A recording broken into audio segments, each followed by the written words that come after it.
Okay, good afternoon, Louise.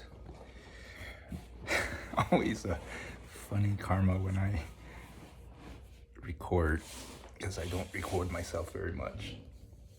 And you turn on the camera, and I don't know, maybe by default, I always look down. I'm like, wow, I didn't know it. My face got so fat. And then I realized it's because I'm looking down. So yeah, funny karma, you can age, see how you look, I don't know, 10 years later by looking down. Anyway, I am excited to record this class. It does feel different. I've been doing this on Saturdays for the longest time, but Friday it is today. So let us start with the 3 prostrations, where you, again,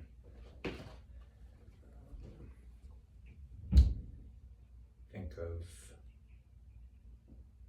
giving thanks for the teachings that have come down through the lineage of teachers, and that you are hoping to have their body, speech, and mind.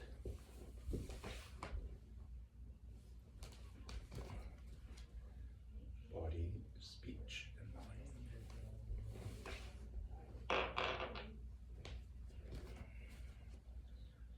Body, speech, and mind.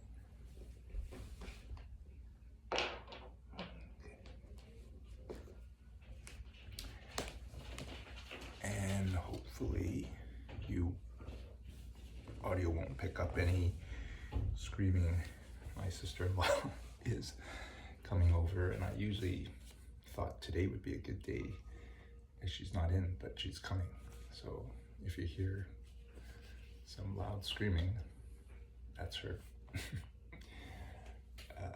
So let me take out the prayer sheet. And so I was gonna end the class with a meditation today and not start it with one. Where is that prayer sheet, which has both prayers, opening prayers, and closing prayers on the same page?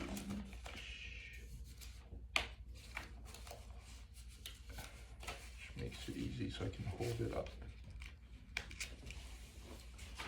to the screen.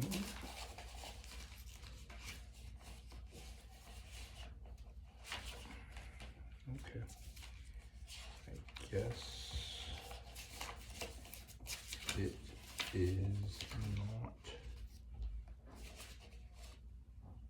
here, right? I'll just hold up 2 different pages. So we'll do the English.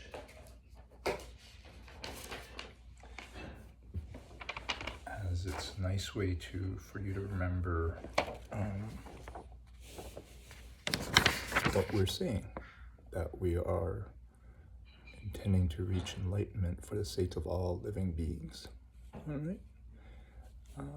So here we go. Here's the great earth, filled with the smell of incense, covered with a bed of flowers, the great mountain, the 4 continents, wearing a jewel of the sun and the moon. In my mind, I make this a paradise of the Buddha and offer to you. By this deed, I reach enlightenment for the sake of all living beings. Idam Guru Ratnam Madlakam Niratayami. And that girl is Yuki, who is having the good karma.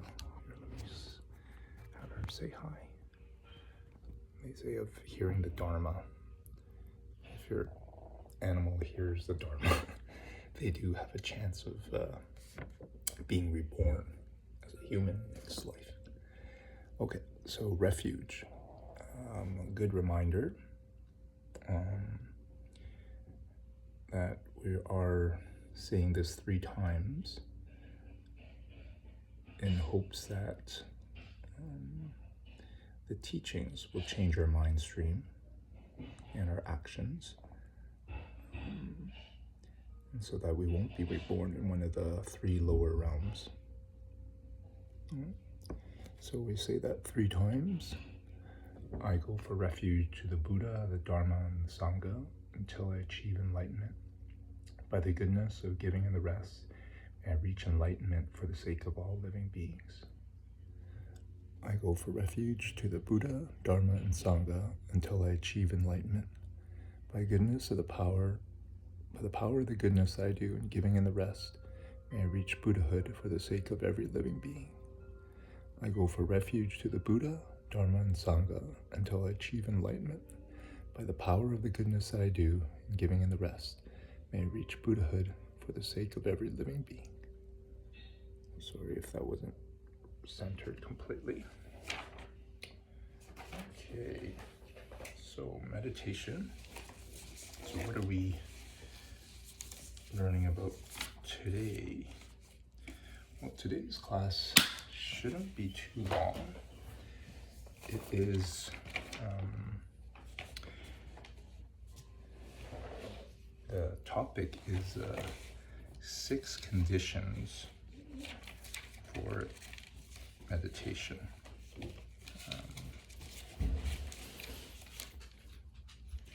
One sec, let me just pause and let Yuki out. Thank you. 6 conditions of the environment, which can feel a little confusing, because in that little handout I gave you, there was also a list of six preliminaries of what we do. All right, so they're not really that. The 6 things that we're going over today supposedly are the conditions that you need to have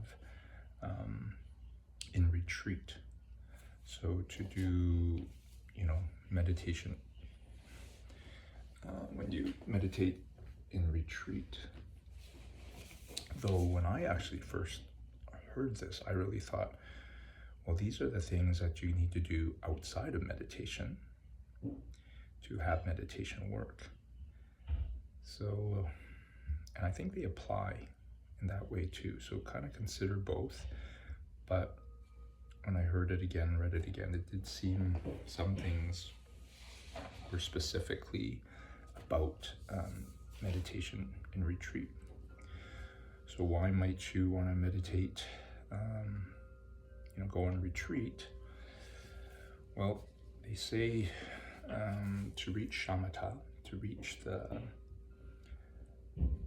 state where your mind can focus on an object of your choice for up to an hour, you need to develop that skill. And so you can do it every day. As they said, it's kind of training that muscle, which is you have to do, but to really kind of move ahead quickly, doing it in meditation and retreat when you don't have anything else to do can really speed up this.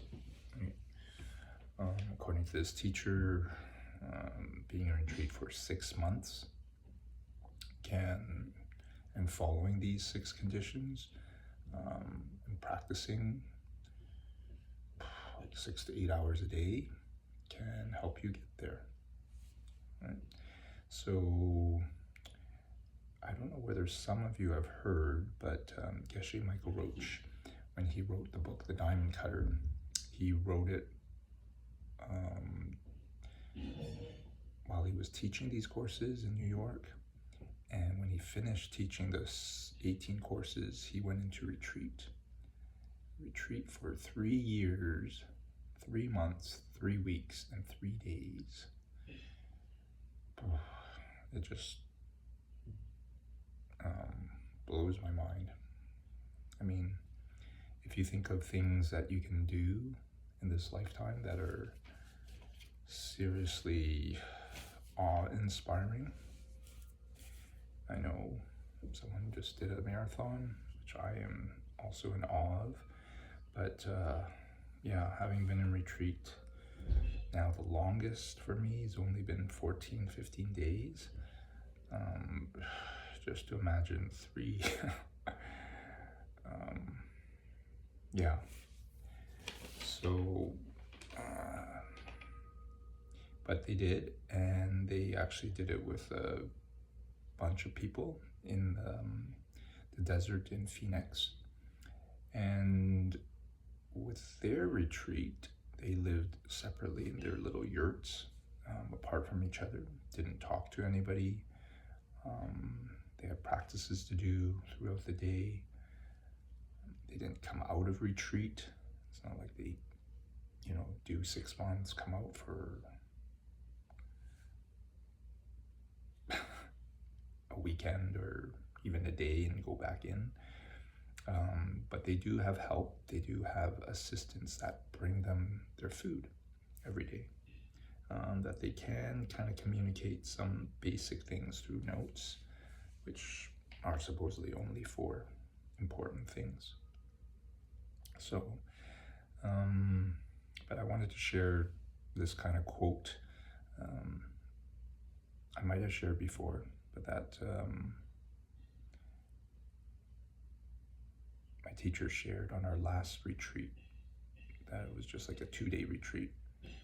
And he had said, he had congratulated us for coming to the retreat and said that, meditation is an exercise in failure.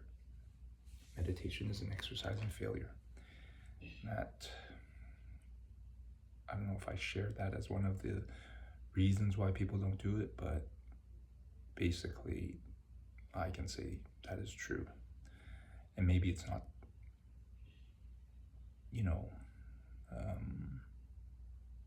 said that often, because some people do have the good karma. They do have the karma that they have meditated before, they have a really focused mind, and that maybe it's not as difficult.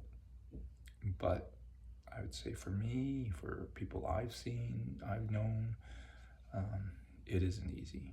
And as I said, it's, we often like to say, example, training for a marathon. You have trainings to help you get to a certain level, and then you might be plateauing before you kind of improve and then hit another plateau. But meditation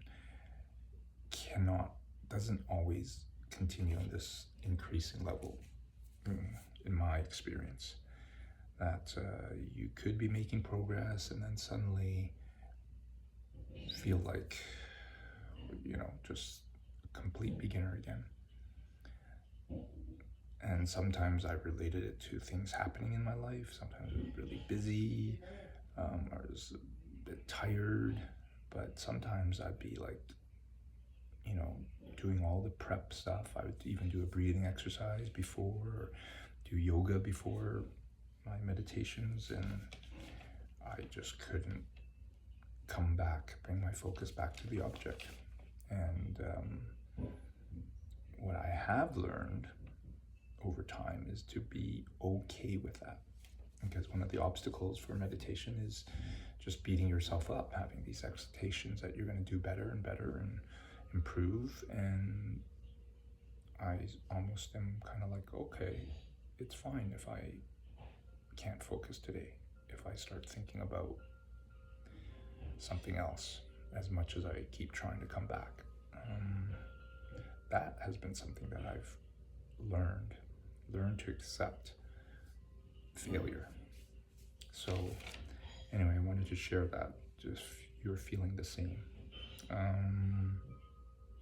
So what is the first point in the condition? It is to be it says, stay in a conducive place. Stay in a conducive place. And there's 5 parts to this. One is that everything you need should be there. Clothing, heat, food. As I said, ideally someone to cook for you. In some retreat centers, you can go to and then as I said, they'll have someone cook and then place the meal outside the door for you, so that you don't have to worry about it. And because food prep takes a bit of time. In my experience, I've usually brought a lot of food that was cooked or prepared already, so I simply just had to warm it up, so I didn't have to cook a lot. But even guessing, planning what you're going to eat can be more on your mind than ideally you'd like to be, right? They said to be in a safe place, that there is no wild animals around. And yeah, I might have told you before, my first retreat was 12 years ago, and I was reading Geshe Michael Roach's Diamond Cutter book, and he had suggested, something, I guess, easy, what he called a forest retreat, and is go off in the woods, and not ideally a camping ground, but somewhere where you're away from other people. And so I went off to Chilliwack, where some of you who are from Vancouver know it's like about an hour and a bit away, and there's a river there. And my first, I'm not sure, I think I had to leave my Euro van, my camping van, at home for my wife to drive. So it was only going to be 5 days, so I thought it's fine, I'll bring a tent and drive my Beetle. And the first night I set up the tent. I'd been camping before and it was okay. Actually, I liked it, but that first night it was rainy and stormy and cold. I got in, and then I got really scared because all of a sudden half of my tent, it wasn't like a single person tent, it was like a square, and half the tent blew up and blew over, like it was almost trying to fold over me. And all I thought was maybe like some kids had come by and were like flipping the tent. And so I was like, stop. And it didn't stop. And then I hear the wind howling.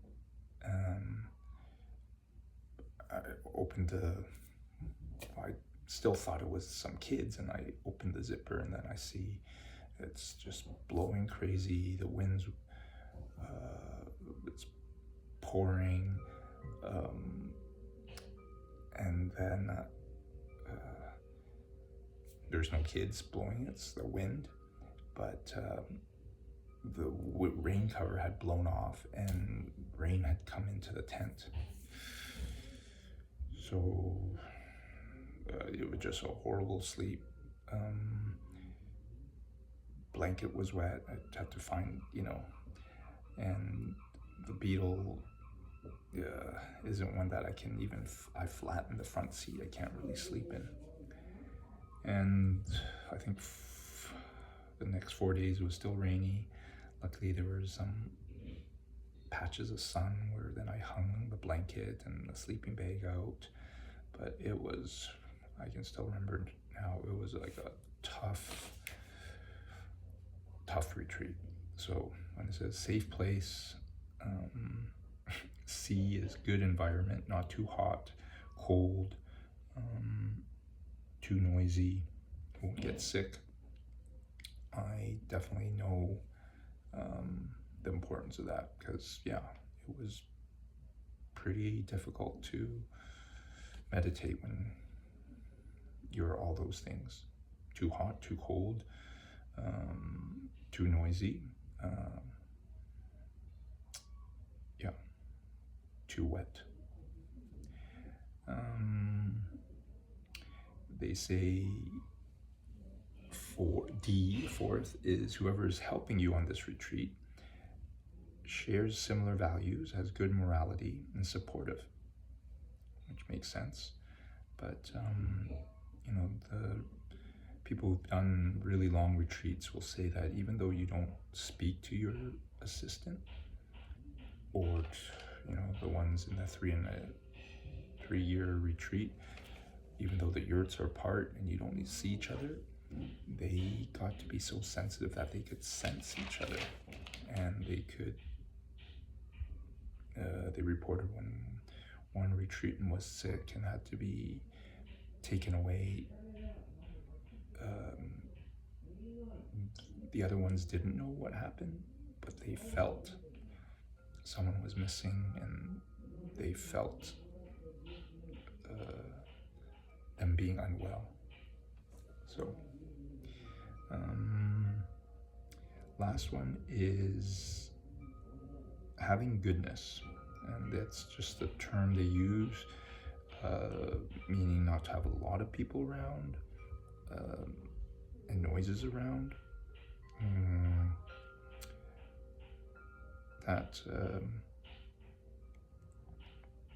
It also refers to not doing other activities, usually on the retreats. I mean, in this first forest retreat, I did bring a book. It did suggest you can bring a book to read, but you're not listening to music. Obviously, you're not looking at your phone or any screens. Intention is to kind of just not let your mind get stimulated so that it can focus inwards. But one thing that they will say if you consider doing this retreat is something called in Tibetan called lung, and it's spelled lung, L-U-N-G. And it's a psychic energy imbalance, and it can happen, or the symptoms are people feel like bloated or anxious, have a short breath, lightheaded, or they're getting giggly or silly, they said. But the main one to be cautious of is not sleeping. Not sleeping for maybe 2 nights. That if it happens for the 3rd night, you're actually supposed to come out of retreat, because it can actually really affect your mind. So they do suggest eating heavy and oily foods to stay grounded, even though most people will be vegetarian there. But having like peanut butter, and that I was told to bring some sleeping pills, just like if it happened on the 1st night, you try to take it so that it wouldn't get worse. That we were told to bring kind of like a fun book, not some Dharma reading or something serious, but like a comic, or I brought Sports Illustrated magazine, that if you did feel that, which luckily I haven't had the experience of feeling. So stay in a conducive place is the first part, and as I said, you can think of this as applying to having a daily meditation. You want to be in a place where all these things exist. Right? Number 2, and it's an attitude, it says, of not needing much. Not needing much. And, this is where I will have to say that I did enjoy camping prior to doing my first forest retreat 12 years ago. One thing I really liked about camping was how it forced you to, on camping trips, even if we did car camping and you can bring a lot more things, you usually don't have everything that you have at home. And you realize how little clothing you need, how little things you need, you don't need things you don't bring things unless they're really necessary, and I can say, so after that first retreat for 5 days, I at that time, the kids were still young, so this was one reason why I kept it so short, so it wouldn't stress my wife out. But then each year I added an extra day. And one of the benefits I really have felt from doing these retreats has been this point, not needing much, just feeling happier with less.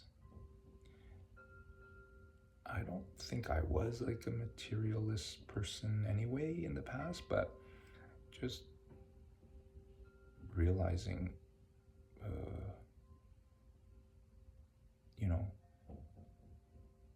when there is so many things, you don't appreciate, you don't notice the simple things. Like the city here, I think I rarely look up in the sky at nighttime. I'm listening to music. I'll probably be doing something while I'm listening to music. In the retreats, as I said, you don't listen to music, so I would sing, myself. And some nights when I was bored, I'd kind of like sing and dance in my van. And I never do those type of things at home. There's so many more exciting things to do. But one of the things of not eating much, I won't say I was a foodie. I definitely really liked food. I still do. But when you're away for 10 days and your fridge is just barely this big, not very big. Let me open the door for you. You can't store a lot of food.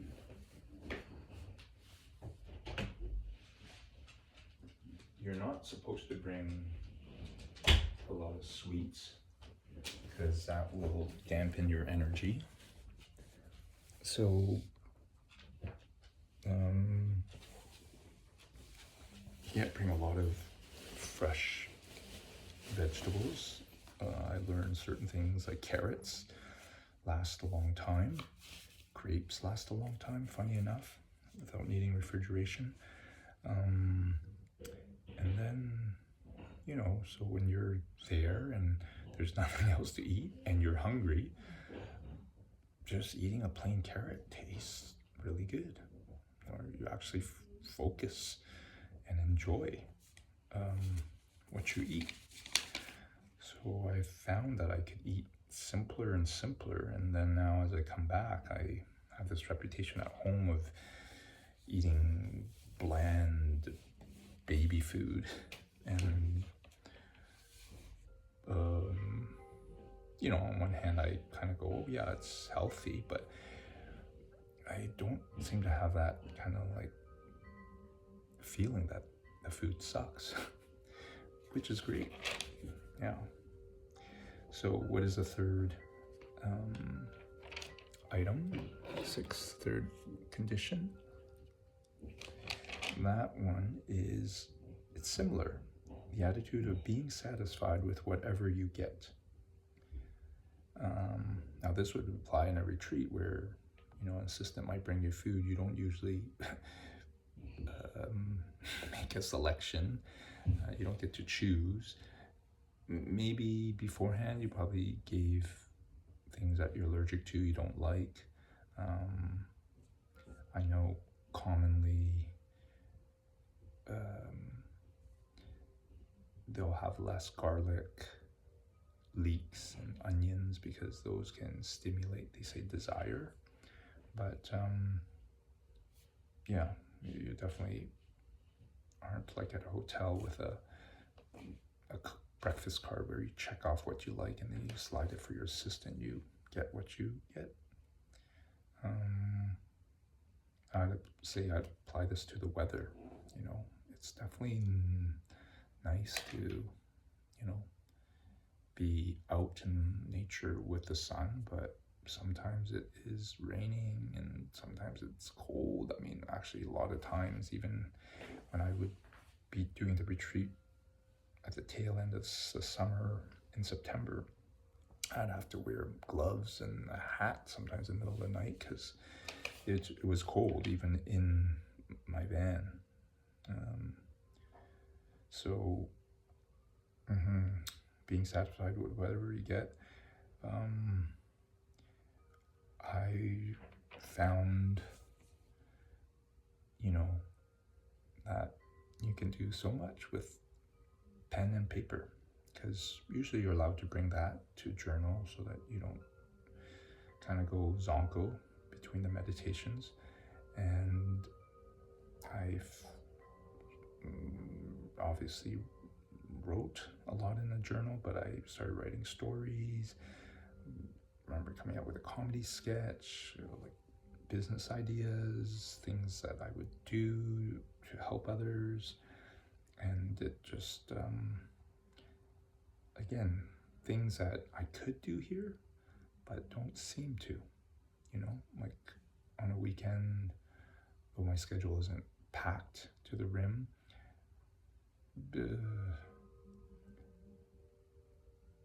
there's so many more things on screen that are stimulating, that mean that I don't create. I kind of enjoy other people's creations.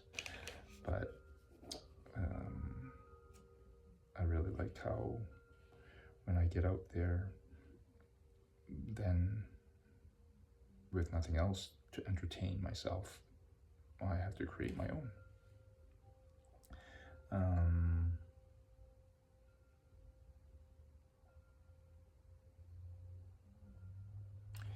Okay, so yeah, those are 3 of the 6.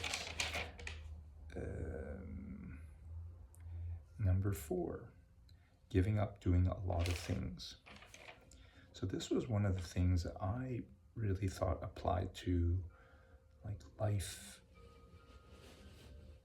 where I thought these 6 things applied to what you do when you're meditating in the city. Because I heard that mentioned a lot, that with this life that we have as humans, if we spend all the time with work, we're not going to have a lot of time to practice. So, this, I guess, explanation is doing the minimum necessary. It doesn't mean giving up your job, they say, or money. They actually use the example that the Dalai Lama, the head of Tibet, the previous ones, the most recent Dalai Lama had to leave Tibet, but the previous Dalai Lamas were always very rich, and they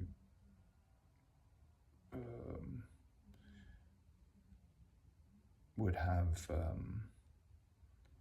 kind of their assistants, the Panchen Lamas,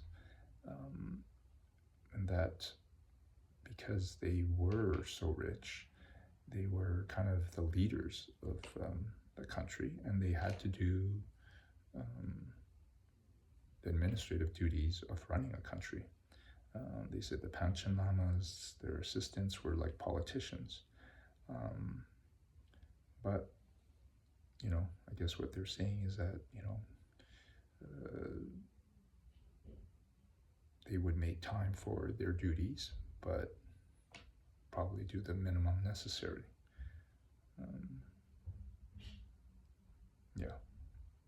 So that is the 4th one. The 5th one is avoid harming. Avoid harming physically or mentally, any being. And I'm sure if you've been listening, you do believe in karma. I had this unfortunate experience. I was in retreat, and I'm in the van by the river. I did not think there would be mice, but there are field mice. And mice, as some of you know, can get in through anything. Their bones are really supposedly flexible. So suddenly the mice came in the van. And I was okay with it, but it did kind of started bothering me when I would be sitting and then they'd kind of crawl on me. They're really cute little field mice. And I guess then they would start eating some of the food. And so this first time, I had a lot of experience with mice, but suddenly the thought came to me like, I'll get some mouse traps. Not thinking that the mouse traps kill the mice, just thinking it'd capture the mice and then I can throw it outside, because I was having no luck, obviously, shooing it away. It would sleep during the day, I couldn't find them, and then at nighttime sometimes run over my head or run on the pillow. So yeah, actually drove into town, got some mouse traps, and then at nighttime, and I did my last meditation, set them up with a bit of cheese or peanut butter, and then yeah, the first night, snap, and then I turn on the light and I'm like, I actually killed like one or two, and you know, the one that didn't get killed was like in a lot of pain. So yes, I stopped with the mouse traps, and just let them stay and put out food for them so that they could eat that food and not eat other food that I didn't want them to eat. But yeah, every time I'd come home, my wife would be pissed because, you know, they do poop a lot, and they would poop in the van, and so I would have to try to bring a neighboring cat into the van after I came back, and I always would have to like clean and remove everything from the van, and yeah, so unfortunately the mice seemed to like retreating with me, and they were even there last time I was there. So hopefully this year, I think I found a place where they won't come, because I moved locations, and I didn't seem to get more mice. So I will try that as I do my first 30-day retreat this September. But yeah, they say prior to retreat, you know, if you do want to have the karma of having a good retreat, to definitely do some good karma. And so for myself, I usually go in September, and in August, you know, I'll visit family, and I'll try to make sure, my intention is to help everyone, you know, help my family have a good time before I go into retreat. Because when they were younger, my wife would have to do more of the work of taking care of them.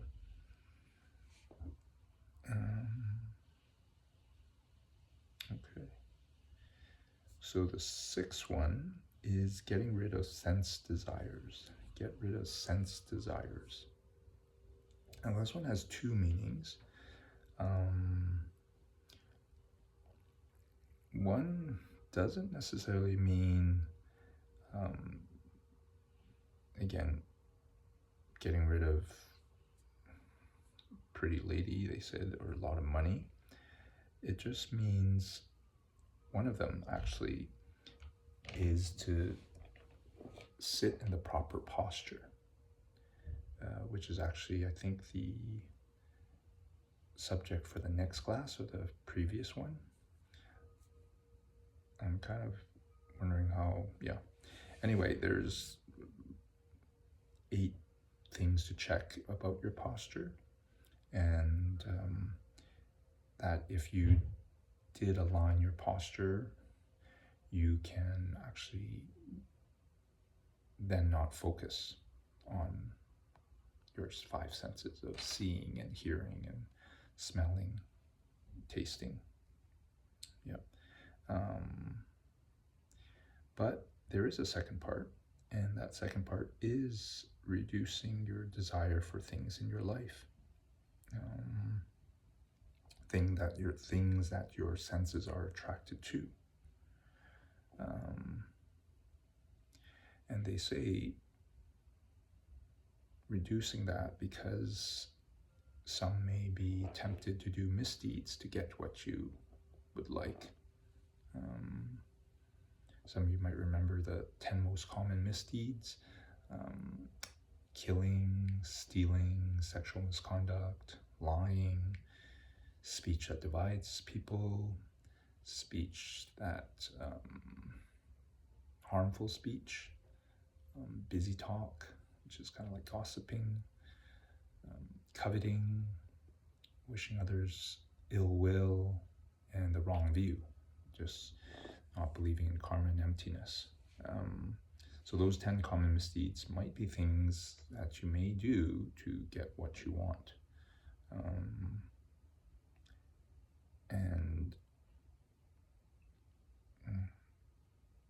So that is one of the reasons for reducing your desire for things that please your senses. And also, it's a realizing that whatever you do really desire, you will lose. And that's kind of what I was hoping to kind of have as a meditation for today. Something that some of you have heard me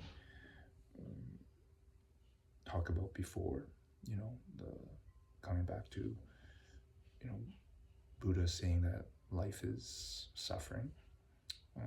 That in today's meditation, I'll have you think about,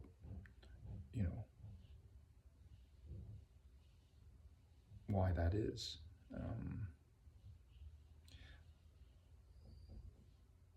How things that can make you happy now might not be things that will keep you happy.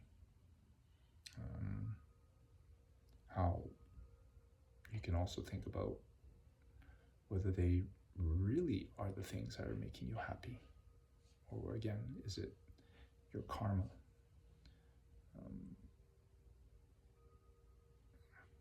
So we will prepare for a little meditation, because those are the 6 items. Again, I'll just kind of go over the six conditions of the environment, and to kind of just, they were explained as things to do in retreat, but I will say, think of them as, if you are not able to go into retreat, that you're able to maintain these things in your life where you're living now. This is how you can practice all the time, which is actually supposedly what we're supposed to do, that we don't all have to be monks and live in a monastery, but that we can continue doing what we're doing and practice, so that you can do so if you live in a conducive place, that you have an attitude of not needing much. You also have an attitude of being satisfied with whatever you have, whatever you get, that you give up doing a lot of things, that you're avoiding harming physically, mentally others, and that you are getting rid of sense desires. Okay, so as we come into this meditation, we won't do the 6 preliminaries, because that, let me just see, because that, I won't review that, because that should be something that you can look at, cleaning up and tidying the room, doing the offering bowls, physically prostrating, sitting in posture, visualizing the merit field, visualizing Buddhas and teachers. Those are things you can look at if you forget. What I am going to review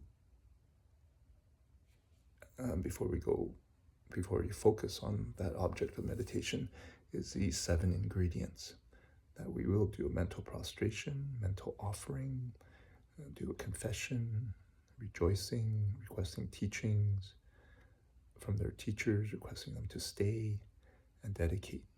All right, so those 7 ingredients on this side are what I will guide you through. Okay, so if you need to pause and just use the bathroom, it's definitely good to be warm. You don't want to be too warm as you come into meditation, because you can get really sleepy. Obviously, you don't want to be too cold too. As I said, usually I wear a robe, so it's easy to kind of open up if I need it to be a little cooler, but this was what I was wearing today. And I'm gonna bring you right beside my little altar. I'll sit there.